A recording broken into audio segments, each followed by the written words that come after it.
Pag-ampo alang sa kalampusan sa pagtuo nganha sa Ginoo.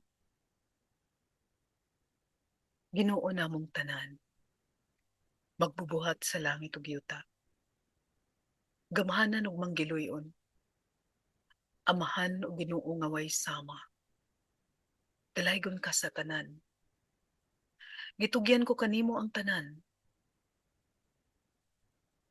Abangi ako nga magmalampuson ug magbadaugon atubangan sa mga hagit ug pagsulay. Akong giampo nga unta magbalampuson ako sa akong pagtuo nganha kanimo sa tanang higayon.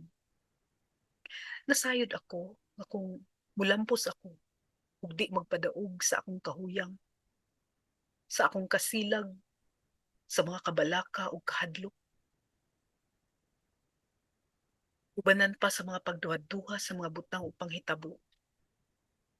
Magmadaugon usab ako nganha kanimo pinaagi sa akong pagtuo.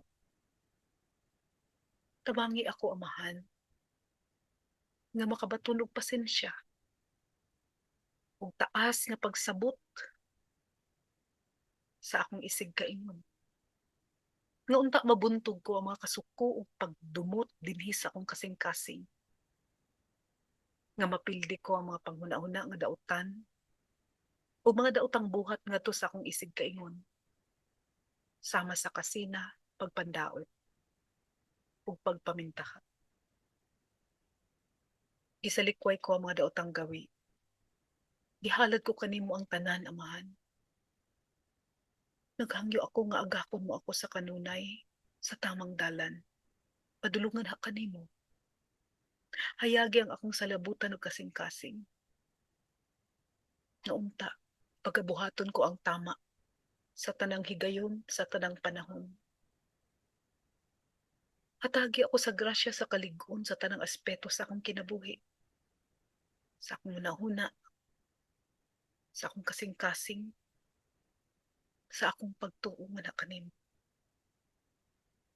Ligi ako, Ginoo, sa kadasig sa pagsilbi kanimo hangtod sa hangtod.